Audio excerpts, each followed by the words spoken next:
and welcome to the A. Marie Speaks podcast, where I'm talking about all things introspection, spirituality, and happiness.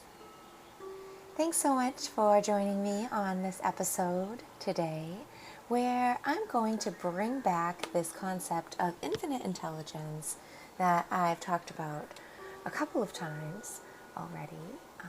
And I'm going to read through a blog I recently wrote, which was a follow-up, free write sort of style on the body's infinite intelligence.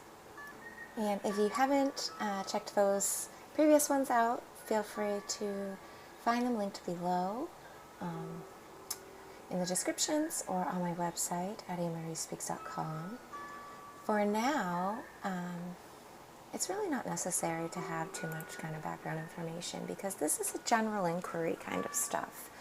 And it's pretty much subjective and also relative to all of us because mostly I'm just exploring the topic like imagination,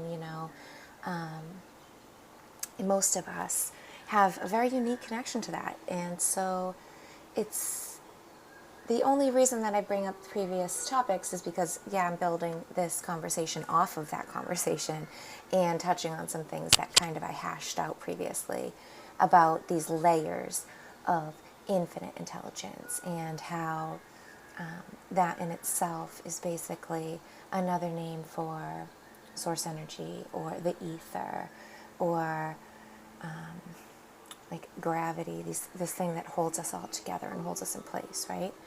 And the unique or single source, which is the origin for all intelligence out here now in the universe, right? Expressing itself in all of these different ways. And then I did some other podcasts and writings also exploring,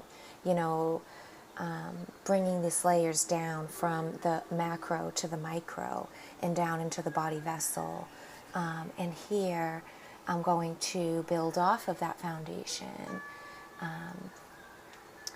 but bring it just into a little bit more of like the imagination connection. And I really just love this topic of the imagination and childlike curiosity.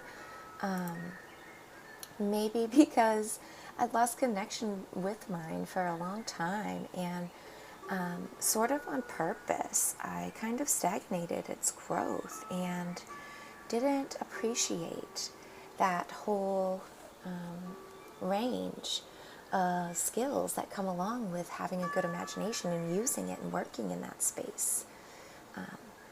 I think a lot of the societal norms and things, they really get us thinking that the imagination is something children have and we all grow out of on purpose because it's make-believe and fantasy, not real, right? They try to bring us and ground us into reality and the real world and really push this kind of formatting onto our mental structure to really kind of anchor or lock us into this firm foundation they've created, right? Their entire livelihood rests on the fact that we are cooperating and participating in their false structuring that they placed all over us. But yes, that is another beautiful yet unfortunate layering of the manipulation and inversion of our imagination space, because they control it in a way that suits them best and unfortunately does not have a human being's heart or best in mind. But I won't get off on a tangent on that. We all know, there's a dimension of good and evil going on at play here in the world, and I don't want to waste too much time getting into that, even though I do love that topic. So I want to get started on this, the follow-up that I wrote on the body's infinite intelligence. This topic, specifically, as I said, is going to be the imagination and our connection to it. it seems the imagination is one of the more inverted or distorted physical faculties, senses, systems, whatever you prefer to envision like the imagination as, right? Another quick side note, I really love the fluidity of definitions, and that's why I tend to throw a lot of other words in when I'm talking about specifics, because yes, I love words, but it also helps others to gain a better perspective and footing of what I'm trying to really describe, right? Because lots of people have a different come up in a different approach to even words, so an imagination can spark a lot of different things in people. So I want to keep the definition of it, whether you choose to define it as something that looks like a sense, like a physical sense, like it goes right along with seeing, touching, smelling, feeling, and imagination, which is, I think it's natural, organic resting place, but it's been, contorted and trapped. Or maybe you think it's a system, more of a connection, something like the organ systems that we have, like your respiratory and your circulatory system. Maybe the imagination is part of the spirit, right? And it's some kind of faculty of that system. Or maybe you tend to think that it is a reactionary, symptomatic response, right, to like these neurosynapses, the firings and chemical reactions in the brain. And you think that it's some kind of energetic coincidence that sparks this like in the present moment happening, and it's it's a fleeting thing connected to nothing. It's just happening by chance. You're free to think that as well, and you know what? That could be the ultimate truth. It doesn't resonate with my being. My heart gives me a no on that. And I tend to believe a majority of us feel the same, because we are a conscious collective, and when I tap into that collective, I feel majority feels that we are connected to a higher power, that we are sovereign beings connected to source, and imagination is an extension of these things. So that's, that is my basis, and that's where I've written the blog from, is the standpoint that imagination is most certainly connected to our source connection, infinity, the ether, whatever the makeup of this place is. And so another thing is like the social structuring, right? It does, that we have in place here, it does everything in its power to even stomp out, dilute conversations about this, let alone recognizing or ever speaking about the strength of that imagination connection. They try really hard to embarrass and discredit any or everyone who knows the undeniable underlying truth of this imagination connection, right? Just look out in the world over time, present day, and you will see all those who think outside the box and work within the ether space, the imagination, they're ridiculed by society. But yet again, I won't get into historical facts here. I'll try to keep my side notes on this blog to a minimum. As I said, I'm of the opinion that everything happens for a reason, and that this world is set up in the present model, it is, for some purpose. And therefore, I conclude that the suppression and retardation of the imagination and all types of free form thought is intentional here. That, that's just my personal standpoint. So then we have to ask, like, what is the absolute intention here, right? And it's really a trick question. And finally, I feel that I'm gaining a more wise sight. I'm wise enough to see this sleight of hand that I've been talking about that takes place during this illusion, inversion, where they're contorting and twisting imagination, that underlying truth of the imagination connection. The absolute intention is and will always be, well, for now, beyond my personal knowledge base. as well as it is outside of my scope of current understanding. And I do believe most humans, if not all humans, fall into the same category.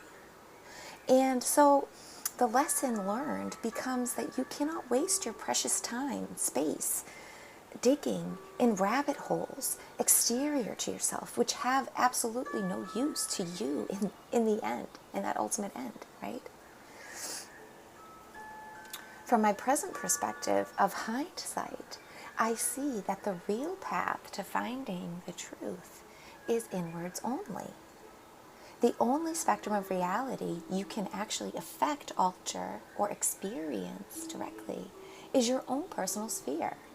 And so again, it comes back to acknowledging where the true work needs to be done.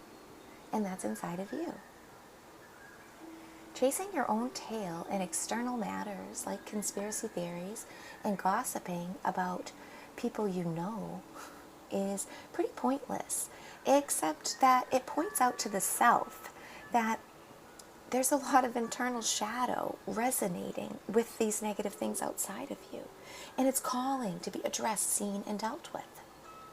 The bigger your inner shadow is, the stronger your pull to these external relations that feel that same way will be. This is how you are conversing, communicating, and speaking, right, with your personal universe. It's a language of frequency and energetic intention. It's that exchange of that vibration in a language that creates that communication. And once you can expose this trick of what's going on here, then you're able to call it for what it is. And then that true internal work can actually begin. And that can be a really hard step to take as well, because it's like you have to do all this internal clearing, all of this reorganizing, shuffling, correcting. Well, not correcting, that's kind of like, a stigmatized word, but whatever. You have to do a lot of inner organization in order to even find the first path to take. And so it's important to remember that the path is not linear, right? It's not A, B, C, all the way to Z, and then you get there and you're done. No, it's a spiraling, never-ending growth pattern. And if you can relax into that and not seek an end point, instead seek rest in between each new challenge, but see the end point as a mere resting space that you are preparing for what's next at. It's not the end all be all, let me clap my hands and, put my feet up for the rest of my life kind of thing. There's a very different energetic intention in that end space, right?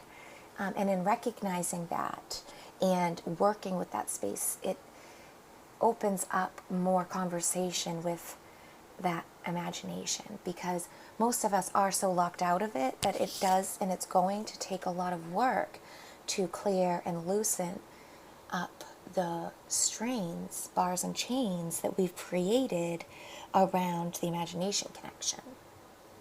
And just as I had said before, and I've mentioned in the body intelligence segment, it's like once you realize a spiritual path is internal and about the self, then you're able to actually really begin a line of communication between your brain's mind and the body's, and now the spirit, because we have these three makeups, and I spoke about this in previous things, but just in case people haven't listened, I'm just going to reiterate the three body types: mind, body, and spirit. And they're really actual three layers of being. And the spirit body or spirit mind is what we're talking about when we have imagination. And it is that bridge or intermediate connection, that vertice between that brain, the mind's mind, and the body's mind. And the spirit connection and I don't want to get trapped too into external rabbit holes yet again, else I'm like reiterating how important it is to not do that, right? But it is, and will always be the linchpin, most crucial spot that they disconnect, disharmonize, confuse, distort at always.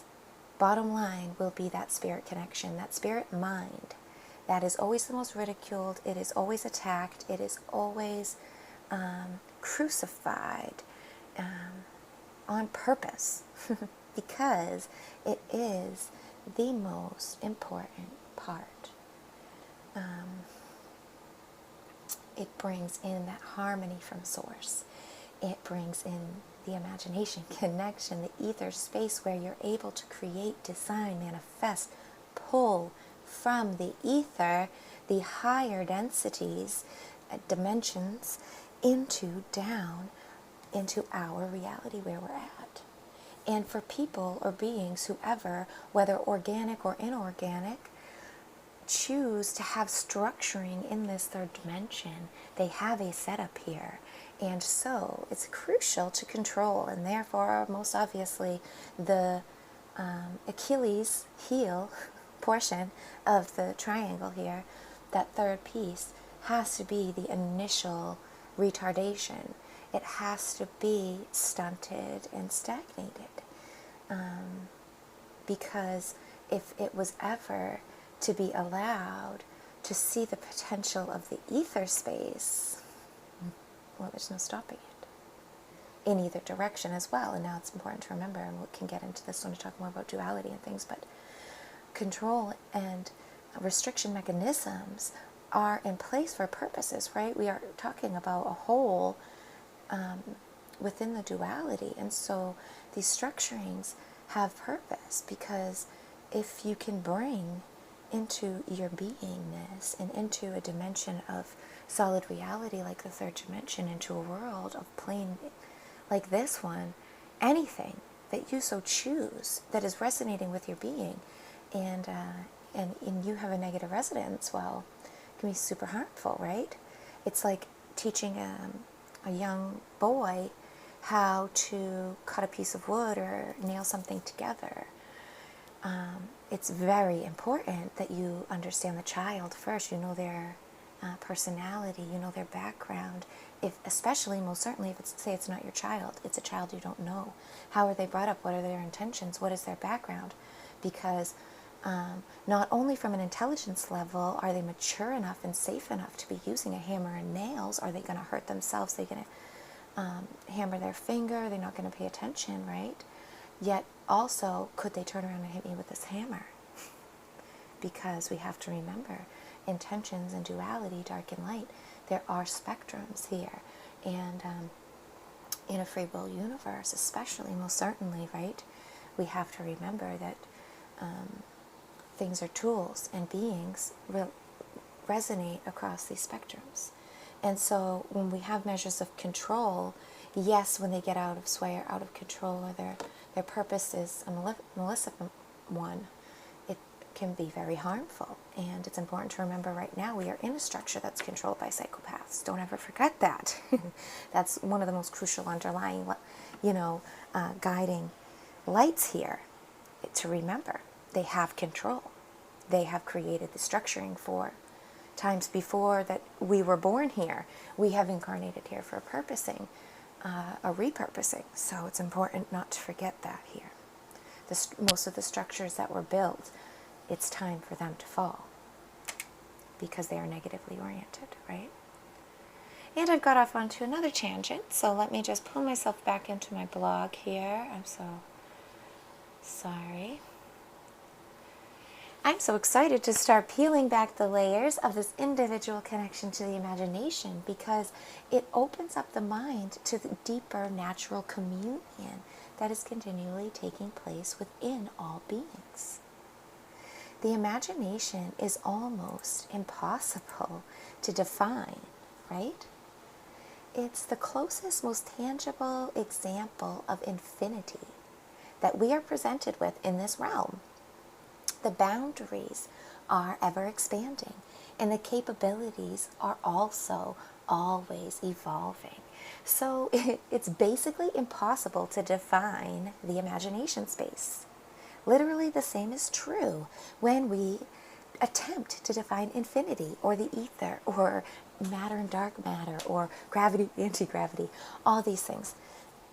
You must step into the realm of the unknown when discussing these things.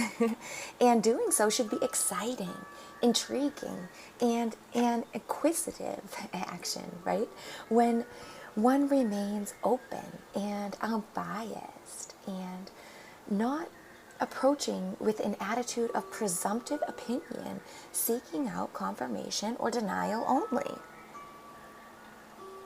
Unfortunately, when you do come into an experiment, a observation of something, or you're attempting to come into an observation of something with presumptive opinions or preconceived conclusions, unfortunately, I hate to say unfortunately, but our beautiful reflective universe is energetically going to reflect what you want back at you. It will filter in what you're expecting to see in some way to give you confirmation because it loves you and it wants to confirm to you your path, especially if you feel aligned and you believe in it. And this is that wonky space of manifestation, because it is a placebo, nocebo kind of world, right? You get what you believe. And so the latter approach of closed-mindedness, again, is exactly how modern science and corporate science choose to monitor and promote their quote-unquote evidence.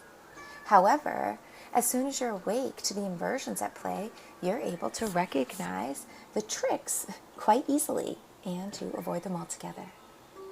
Avoiding their funhouse style of mirrors of explanations out there is step one. This is another way of saying what I mentioned at the start, not to go chasing your tail with external distractions. If you've freed yourself and you want to begin creating your own reality with more consciousness, then the imagination space is, or should be, your first stop. This void, which we all experience, is realer than the 3D world in many aspects because all things spring forth out of it, right? Each idea, emotion, vibration is born first in the imagination and then pulled down into the body's intelligence through that soul connection. Once the body has accepted the input or catalyst, then reactions or responses take place in the physical. It's all well and good to pinpoint out these processes, but in the end, right, what does it actually mean? What's the purpose in my everyday life, right? Why do I need my imagination? The stronger your connection and understanding of your own imagination is, well, the more clearly you can interpret the info that comes in. Not only from the external world, but from your intuition, as well as your logical mind, your bodily senses, your spirit. All these functions, and they all have functions, right? And they all incorporate different forms of information. They send you these different inputs. We humans are energetic beings, and we handle a ton of sensory input processing at all times. So honing and tuning your awareness to these kinds of info transfers is very helpful. This monitoring and sensing of energy information transference has really helped me to build a more fluent vocabulary with my imagination and body intelligence. I highly recommend putting in the time and effort to build that bridge within your body and mind so that you can develop your own unique line of communication too.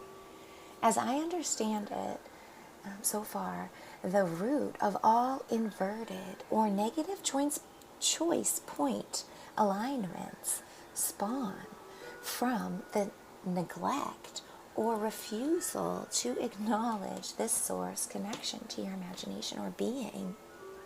I really truly believe that if you have a open line of connection and communion with your imagination being your connection to source, that at every choice point that pops up, each catalyst, source, your higher self, your guides, your ancestors, your heart, your being, right, are whispering that right move, that kind and gentle way that best suits you, your soul, your loving character that's most harmonious to your being. They really send it in there as a light guidance, an energetic essence. It's so light, and so I hate to even call it a message, because when you start calling things and you say you get these words and messages, for me particularly, it's like slightly confusing when I began to build my own communion, because I always assumed that it was direct words or something really strong that I would get actually hear or see, or literally outside of my being voices. But for me, and for some people it is, and I'm not saying across the board it's not like that. But for lots of us, we need to work at this, and we build this connection. It's been snuffed out for so many of us, or covered up, denied, and refused. And so that gentle, quiet listening, coaxing out of relaxation is really what has to be taking place. And so it's not direct words and things. It's listening for inclinations and small whispers, essencing, a light feeling. And so when you are posed with a catalyst, the instant response sent out by you shapes all of your future possible replies. So if the frequency is one of fear, doubt, shame, or some other low vibration, because you fear the great unknown, well, then you have to understand that this collects a negative polarity in the being's field and ensures to attract and pull in like harmonies from out there in the ether in the future. Beings fear the great unknown for many reasons, none of which seem to me of any use or benefit in the here and now space. Fear is strictly useful in dangerous situations. We all know the rationalizations out there about how evolution, the reptilian brain, the ancient survival instincts that modern science cites, so dutifully, fight or flight. However, I see a rippling in their fancy little curtain, and therefore I have to conclude there's a window open behind the shade that they have so eloquently pulled down to deter average beings from seeking the window of truth behind it. This place, we have to remember, the world, this 3D world, is a construction, and there is an outside, and we have been totally blinded from it. The imagination is outside, and it is specifically the outside I'm referring to right now, right? It is the organic and natural landscape of our reality, the void, the ether, the meta womb. You witness it every time you close your eyes. You can jump right into it and float for eternity, only to return right into your present moment again, if you so choose, that is, right? It's a bunch of nonsense and dribble, if you choose to deem it as such as well. So go for it. It's not as fun though, right? It doesn't feel as good. But again, this is the beauty of the space of the imagination connection. You literally set the parameters for your reality and your experience in this world. I resonate a lot now with Dolores Cannon's view of this energetic training wheels and the earth being a school of sorts for manifesting and working with energy. It seems to me that at least the premise is complementary to the undeniable truths that I have personally uncovered and that I rely on to navigate in this plane, in this experience. if you take this stance as well and can accept that perhaps one day you might be assessed on your journey here, based maybe on the choices that you've made, the actions and intentions you've added to this place, then it becomes beneficial to your overall experience to link in and start caring about your impact, progress, and feelings while you're alive. Recognize now if your shadow has just popped up and ego is now whispering excuses and justifications into your heart. It does it to all of us, but it's about turning the volume down, right? Should you so choose to dismiss the possibilities of eternal, infinite life, that's your right. You're a sovereign being. However, the game of life on the field you're watching, refusing to participate in, right, will just keep on running over time, becoming more aggressive, more intense, until you are forced to get off the bench and join in. That is the name of the game. On the other hand, though, if you're oriented towards self-service, you might feel a different type of aversion to this line of thinking, which is more like, who cares if I'm to be assessed? If this reality is all for me and my benefit, well, I should use it as such, and I choose to just disregard responsibility. Again, it's totally your choice. And it can be or feel just as true to you as my personal perception of responsibility feels true to me. The imagination connection and your communication with the body intelligence is valuable, no matter your polarity. And that is why we see so many attempts to restrict and control the flow of information around the imagination. And I spoke about this at the very start of this podcast, and so I want to close again with just reiterating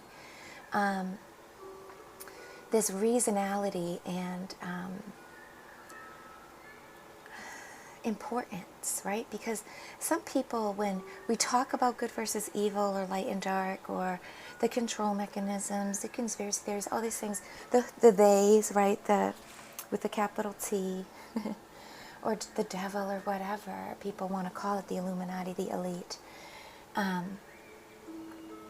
negative orientation or polarization, that path has a strong need for imagination as well.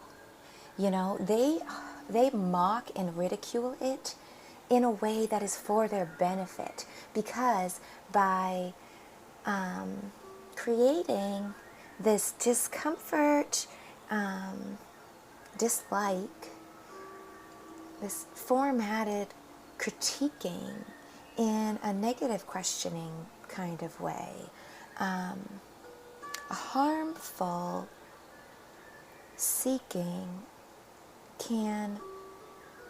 it benefits them greatly to have a leash on the imagination connection.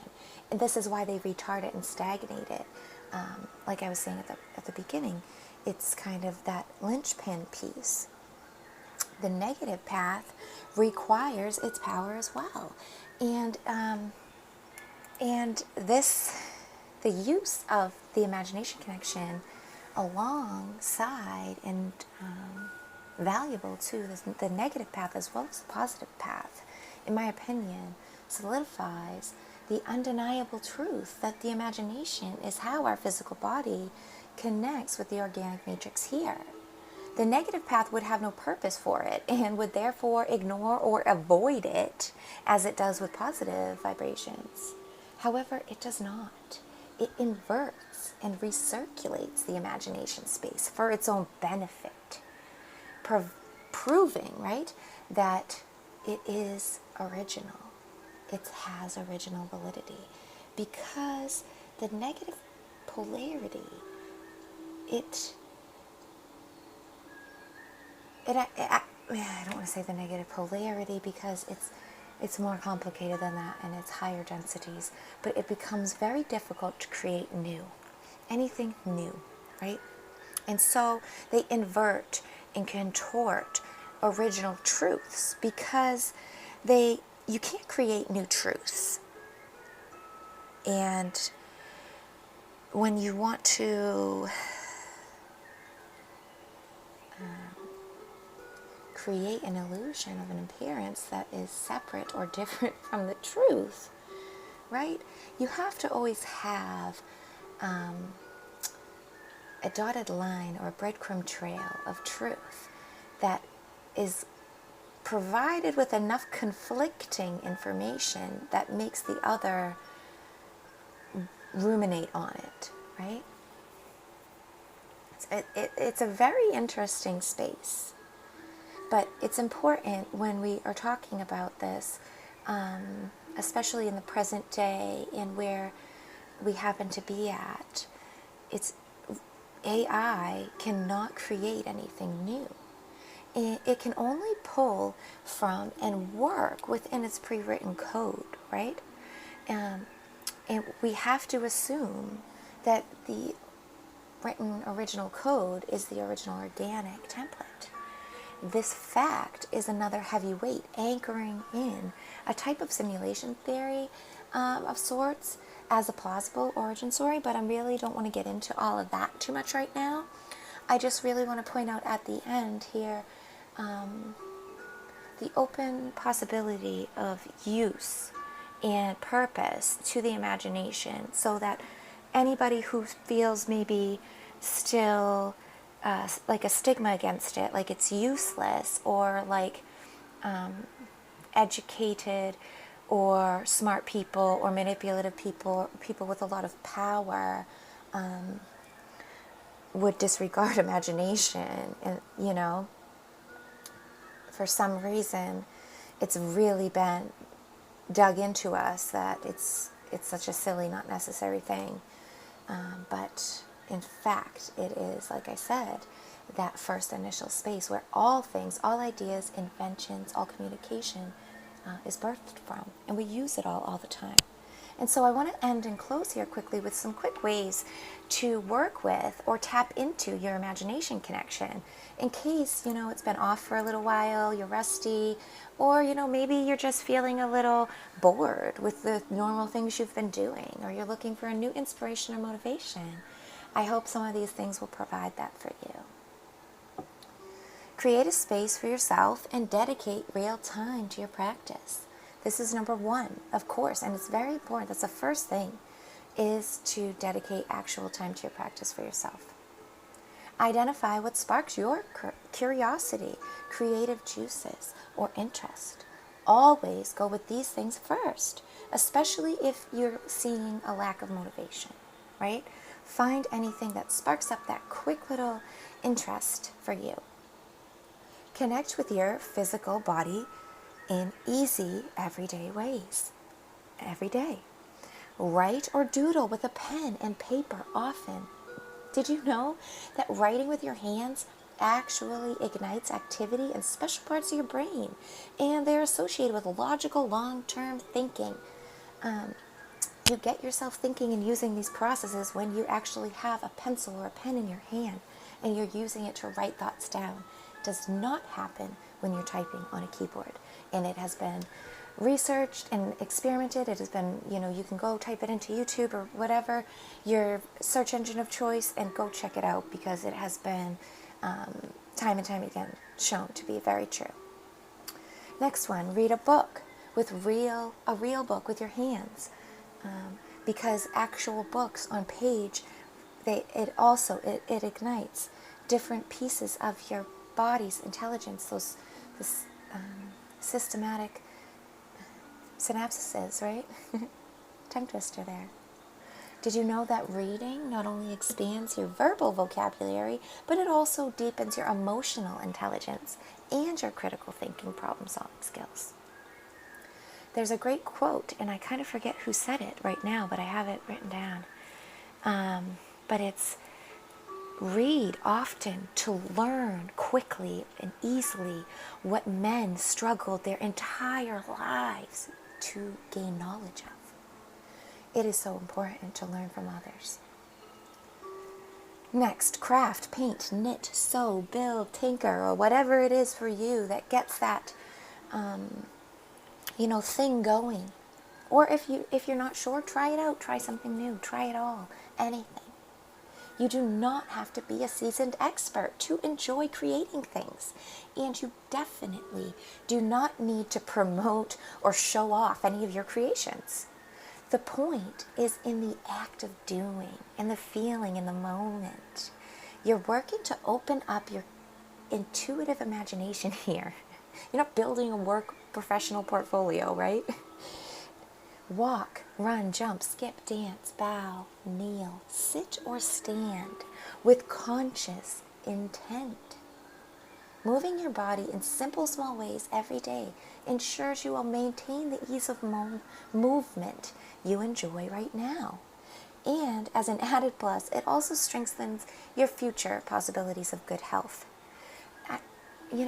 Anything, whether, it's yoga or actual gym, running, working out with weights, martial arts, like a sport, any of these things that get your body moving are beautiful. And even if it's a small effort, it always pays off. Vision boards, collages, dream journaling, goal setting.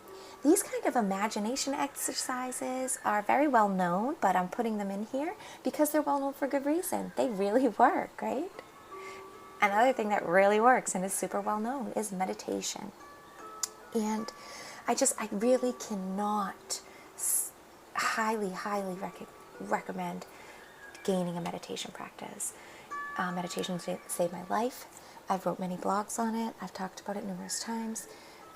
It cured me of so many, well, I don't even say cured, but it opened up the path of healing for me. It quieted my mind. It released such stress that was clogged in there that it allowed my body space to really explore healing that it needed so much, but that it was so locked inside of my very tight mind. But meditation over time gradually just loosened into space where I could work. So it's easy, especially if sitting in silence is difficult for you. Meditative exploration and visualization can really get you started.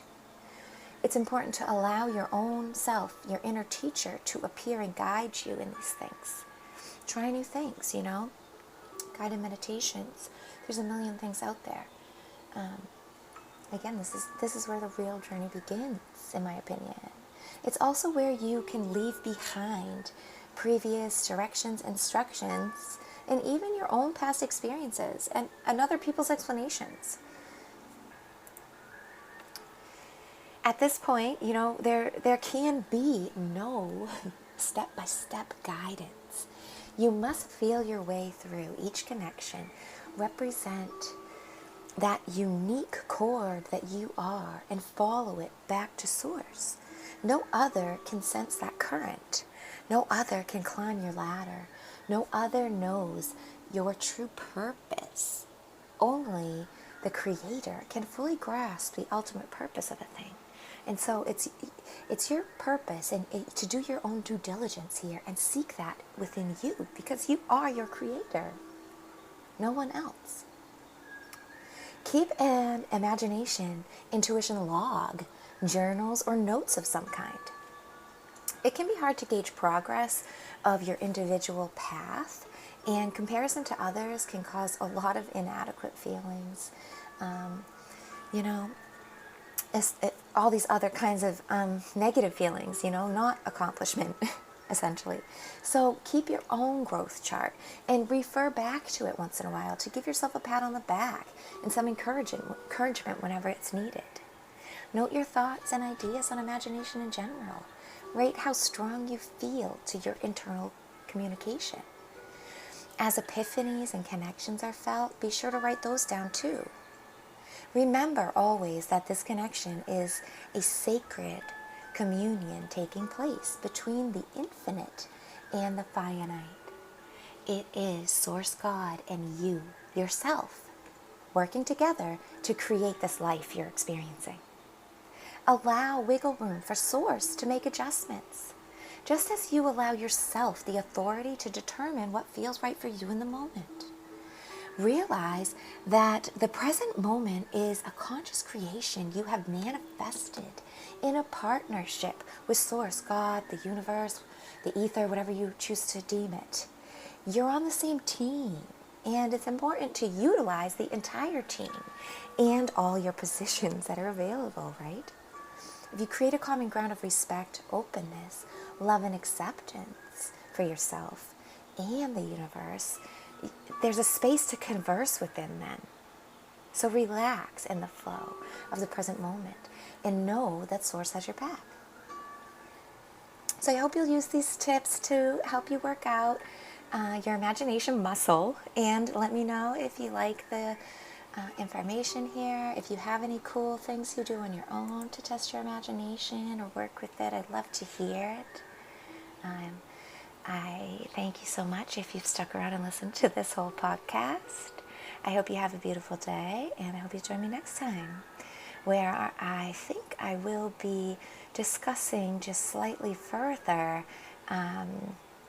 the dualistic properties of the imagination and how both polarities use it. I think that'd be really interesting. So hopefully you'll check that one out. Have a wonderful day or afternoon or evening. Talk to you soon.